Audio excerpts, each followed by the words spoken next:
Dan bahkan sekarang pun saya bisa beli jam tangan yang sama setiap hari ya, tapi rasanya itu nggak pernah sama. Ya, saya mungkin ingin jam tangan yang jauh lebih mahal lebih mahal lebih mahal dan itu tuh nggak akan pernah ada habisnya. Jadi kalau teman-teman ya punya kekayaan berapapun, tapi kalau terjebak di dalam yang namanya hedonic treadmill, saya jamin kamu akan selalu merasa miskin.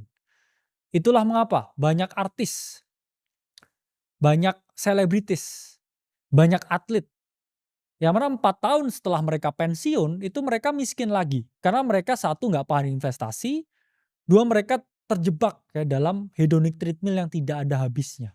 Jadi mereka ini tetap punya fantasi bahwa mereka kaya, mereka nggak bisa melipat gandakan uangnya, nggak dijustifikasi gaya hidupnya, dan setelah pensiun, mereka 4 tahun kemudian jatuh miskin. Itulah mengapa ya kalau teman-teman sekaya apapun, gajinya meningkat, tapi juga kena inflasi gaya hidup, kamu juga nggak akan pernah bisa merasa kaya.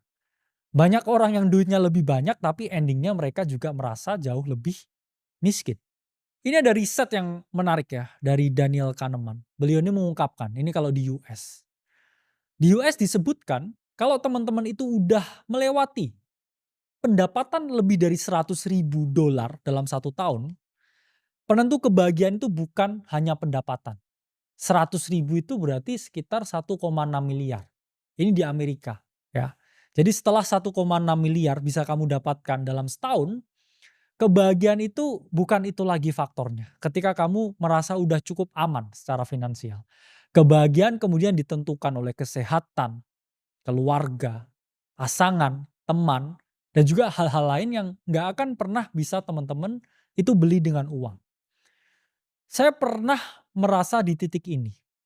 Saya udah ngomong sama beberapa teman saya, pengusaha, investor, banyak ya. Dan kita ketemu di angka yang sama. Saya selalu ngomong sama mereka, berapa sih angka pendapatan bulanan ya konversinya? Itu yang buat hidup kita itu paling nyaman. Ternyata mereka semua itu sepakat. Mereka agree di angka 50 juta sebulan. Saya pun juga mengalami. Dulu saya dan istri ketika 50 juta sebulan, saya tuh hampir bisa ya lifestyle apapun ya, travel kemanapun yang udah membuat ya saya tuh cukup happy. Di atas itu, kenaikan kesenangan yang bisa saya dapatkan dari gaya hidup